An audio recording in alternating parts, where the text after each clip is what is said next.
मेरा सवाल सुप्रिया सुले आपसे है। सोनिया गांधी ने प्रधानमंत्री नरेंद्र मोदी की सरकार पर, उनकी अगुवाई वाली सरकार पर आज सीधा निशाना साधा, यह कहते हुए कि सरकार अपना राजधर्म नहीं निभा रही है।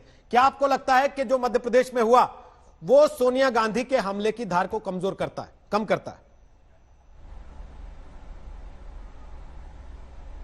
कतई नहीं, बिल्कुल नहीं। मुझे लगता है सोनिया जी ने कहा है वो 100% सच है।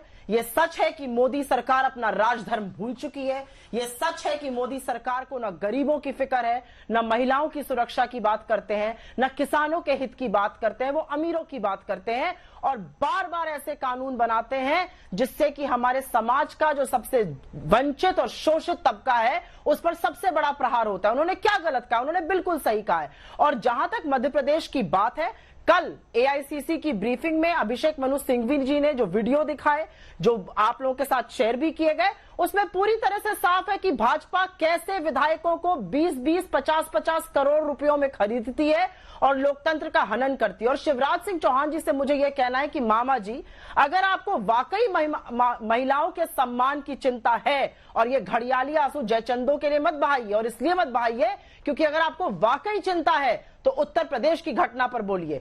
बोलिए उन बच्चियों के लिए जिनकी एफआईआर तक नहीं दर्ज करी जाती। बोलिए उन बच्चियों के लिए जिनके हक की लड़ाई लड़ने के बजाय भाजपा के लोग आरोपियों के साथ खड़े होते हैं। बोलिए उन बच्चियों के लिए जिनके लिए भाजपा के प्रवक्ता टीवी पर आकर कहते हैं ये तो रेप का मामला ही नहीं है।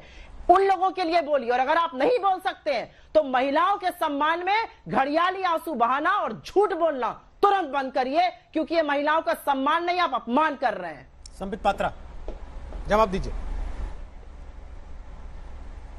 देखिए, जहां तक आदरणीय सोनिया जी का सवाल है, मुझे तो लगता है कभी कभी डाउट होता है कि ये जो वीडियोस आप दिखाते हैं कहीं 2013 का ही तो नहीं दिखा रहे हैं। एक ही कागज है और परमानेंट वही बोलती रहती हैं कि लोकतंत्र का सबसे खराब दौर चल रहा है, डिक्टेटरशिप हो गया है और लोकतंत्र समाप्त हो जाएगा।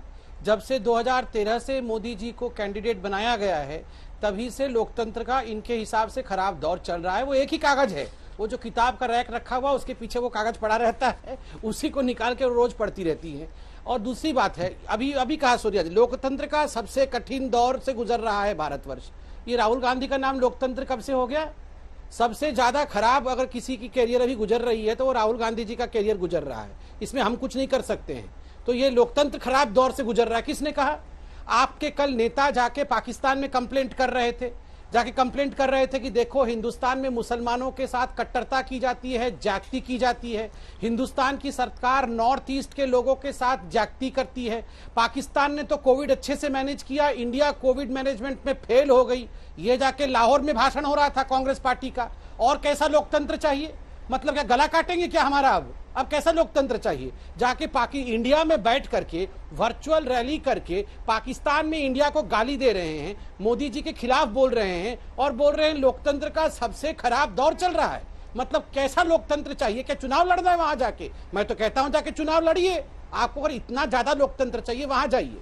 और देखिए, मैं ऑन अ सीरियस नोट, क्योंकि ये लोकतंत्र वाली बात जो सोनिया जी कहती हैं मैं उसको सीरियसली लेता नहीं, मगर ये on a serious note Imarti Devi ji वाले विषय पर आज मैं आपके यहाँ फुटेज देख रहा था।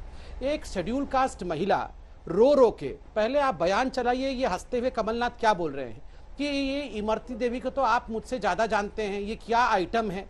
मतलब एक महिला को जब आइटम कहा जाता है और खास करके जब वो आपकी पार्टी में पहली रही हो, मतलब उसका बहुत कुछ निकलता है कि इसको कैसे टिकट मिलता है, ये कैसे नेता बनी और कैसी आइटम है, आप तो जानते ही हैं। ये समझा रहे थे और किस प्रकार की हंसी वहां गुजर रही थी वो आप सब देख रहे थे। उसको यहां कांग्रेस की प्रवक्ता जो खुद एक सम्मानित महिला है, पढ़ी लिखी विद्वान महिला है, वो उसका समर्थन कर रही है। एक शेड्यूल कास्ट महिला को आप आइटम गर्ल बुलाते हो कि उन्होंने ये चरित्र पर हनन है, उसके चरित्र पर अटैक करके कि ये नेता कैसे बनी वो हम जानते हैं।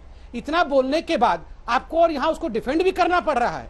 देखिए, हम डिबेट करने आते हैं, प्रवक्ता है, कई बार हमारे पार्टी के लोगों द्वारा खराब बोली जाती है और कभी भी मैं बिल्कुल कहता हूं उसके लिए दोषी आप नहीं है। आपके जिस नेता ने गलती की है कभी भी इनडिफेंसिबल को डिफेंड नहीं करना चाहिए। बिल्कुल कहना चाहिए कि इमरती देवी के लिए जो शब्द कहे गए वो बहुत घृणित शब्द है और किसी भी महिला के लिए, वो मेरी ओपोनेंट पार्टी की हो सकती है, वो आइटम गर्ल नहीं है, वो मेहनत करके अपने टैलेंट के कारण राजनीति में आती है।